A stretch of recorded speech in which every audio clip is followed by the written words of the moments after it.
Pemirsa, terima kasih Anda masih bersama kami di Halo Indonesia. Pengunjung hingga karyawan di mal di DKI Jakarta wajib menyerahkan sertifikat vaksin sebagai syarat untuk melakukan aktivitas di tengah pemberlakuan PPKM berlevel. Di Pusat Grosir Cililitan, Jakarta Timur, pengunjung yang belum memiliki sertifikat vaksin diarahkan untuk mendapatkan layanan vaksinasi di sentra vaksin yang telah disediakan oleh pihak pengelola. Di tengah pemberlakuan PPKM berlevel di DKI Jakarta, Pusat Grosir Cililitan Jakarta Timur kembali beroperasi pertanggal 31 Juli 2021 dengan pembatasan kapasitas maksimal 50% pengunjung dan jam operasional mulai pukul 10 pagi hingga 3 sore. Selain itu, sesuai dengan instruksi Gubernur nomor 699 tahun 2021, para pedagang, staf atau karyawan pengelola gedung hingga calon pengunjung Pusat Grosir Cililitan wajib menunjukkan sertifikat vaksinasi COVID-19 sebagai syarat masuk dan melakukan aktivitas di kawasan tersebut.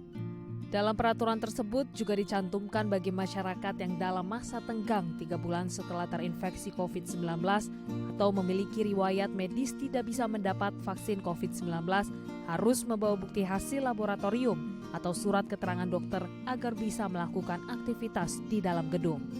Screening sertifikat vaksinasi serta surat keterangan dokter ini dilakukan oleh petugas gabungan Satpol PP, TNI dan petugas keamanan setempat di pintu masuk utama Pusat Grosir Cililitan.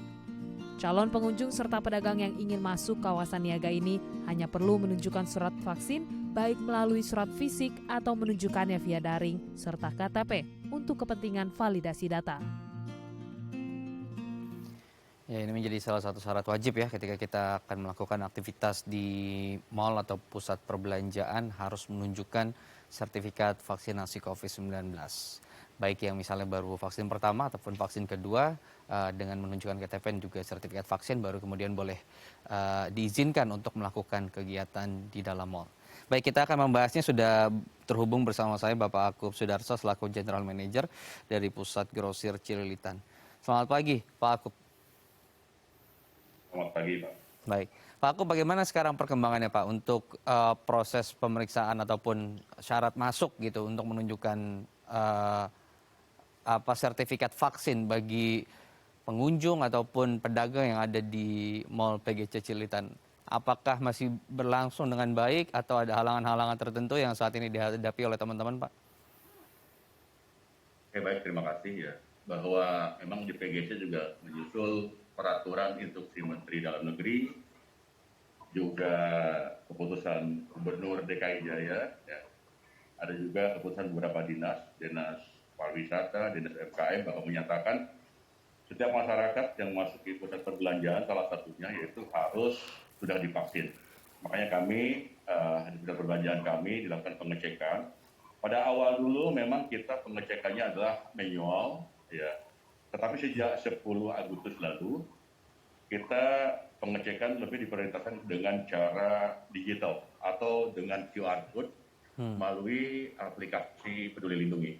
Ya, selama ini ya, berjalan relatif lancar, tetapi yang namanya memang masa transisi, pasti kendala-kendala ya masih ada, baik itu kendala dari pemahaman pengunjung sendiri atau mungkin juga terkadang ada kendala di sistem. Sistem dalam artian ini kita juga link langsung ke Kemenkes bahwa setiap orang yang masuk ke mall itu begitu mereka QR barcode tap di kita punya, kemudian itu kan link jumlah pengunjung itu langsung ke Kemenkes.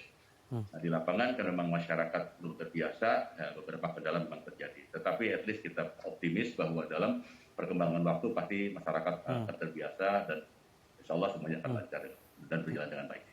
Jadi kalau dibandingkan dengan teknis Pak, jadi dengan QR ataupun digital menggunakan aplikasi tadi, dengan menggunakan print out ataupun di print ya, menjadi kartu ataupun surat dalam bentuk PDF yang di print out begitu menjadi kertas gitu. Nah, lebih cepat mana screening di pintu masuknya tadi Pak? Awal-awal tentunya ada beberapa pengunjung kami ya yang belum download aplikasi Peduli Lindungi. Pasti untuk download memerlukan waktu juga di situ ya.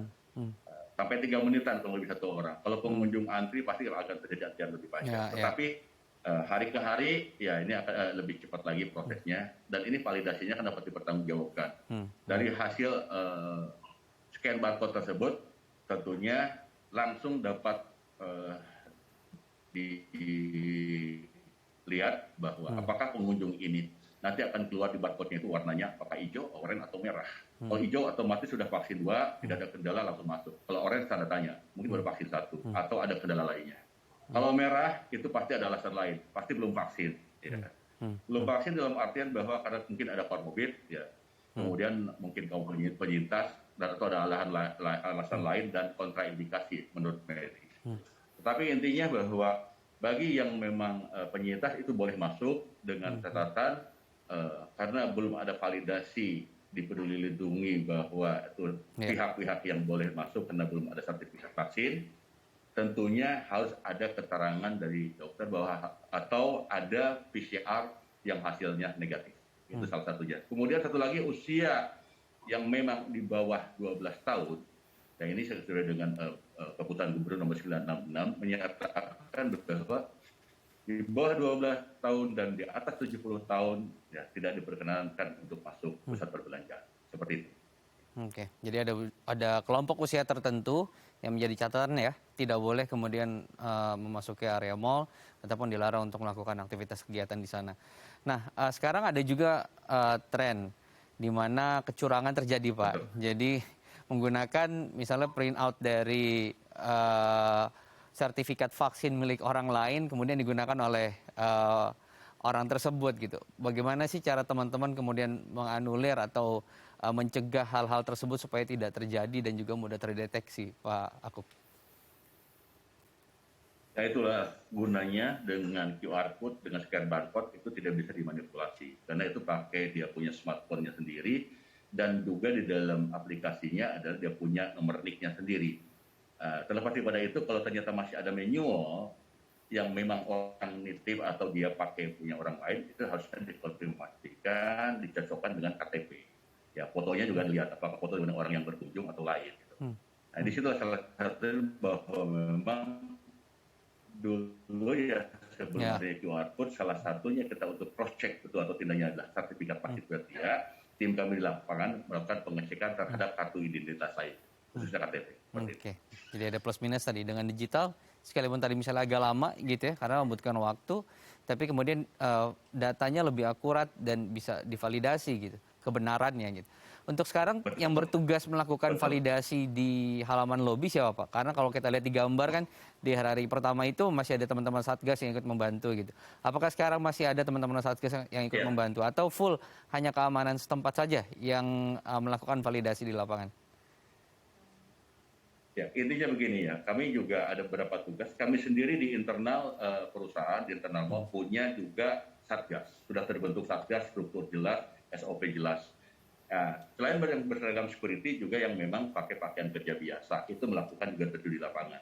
Tetapi karena kami juga ada BKO TNI, ada Polri yang selalu memantau, melakukan edukasi, juga pengawasan. Nah ini juga kerap sekali bahwa pihak-pihak mereka dengan 3 pilar itu sinergi juga untuk melakukan edukasi dan juga pemantauan serta pengecekan bersama. Walaupun yang memang yang lebih intensnya adalah tim kami yang tetap dioptimalkan seperti itu. Oke, baik. Bagaimana tanggapan dari para pengunjung, Pak, dan juga pedagang di sana? Apa mulai merasa lebih nyaman dan juga lebih aman gitu karena dengan adanya aturan seperti ini?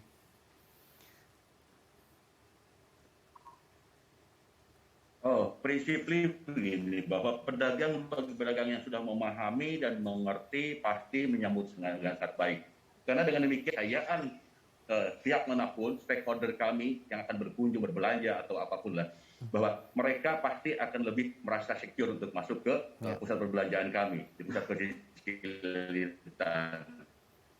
Ya, secara kesehatan dan atau secara paparan COVID, insya Allah bahwa dengan adanya step dari mulai mereka melakukan prokes yang baik, cuci tangan, kemudian pengecekan sudah vaksinasi, kemudian juga berikutnya suhu, yang mengecekkan suhu, dan bukan prokes lainnya dengan baik. Ya, ini juga memberikan kepada masyarakat bahwa pusat belanja adalah pusat yang aman untuk dikunjungi oleh siapapun. Seperti itu. Nah, ada pihak-pihak yang memang jadi hambatan adalah bagi orang pedagang kami kebetulan punya toko, punya anak misalkan di bawah 12 tahun, ya permasalahannya tidak ada yang nunggu di rumahnya, Ya, ya. atau dia pengasuhnya tidak ada. Jadi harus ikut kegiatan aktivitas Awal-awal berdagang ada ya. yang Gitu. bersikeras Oke. ingin ikut Ya. masuk Gitu. dengan usia 5 tahun, 6 tahun. Nah ini Oke. agak sedikit ekstrim, pada akhirnya paham juga. Baik. Seperti itu. Oke, baik. Oke, Pak Akub terima kasih informasinya dan juga semoga kita harapkan mal-mal lain juga di Jakarta bisa menerapkan hal yang sama seperti apa yang diterapkan oleh teman-teman di PGC Cililitan dan juga tadi masyarakat akhirnya menjadi aman dan tenang gitu ya saat hendak beraktivitas di pusat perbelanjaan seperti mal. Terima kasih Pak Akub, selamat beraktivitas kembali. Salam sehat Pak. Ya. Baik. Ya pemirsa, usai jeda Terima kasih, kita selamat akan kembali. masih berbincang seputar bagaimana donor plasma konvalesen ini kemudian menjadi salah satu hal yang sangat dibutuhkan oleh pasien COVID-19 dan di Malang ada seorang dokter yang kemudian menggalang sebuah gerakan yang disebut Plasma Hero. Kita akan bahas usai jeda, tetap bersama kami di Halo Indonesia.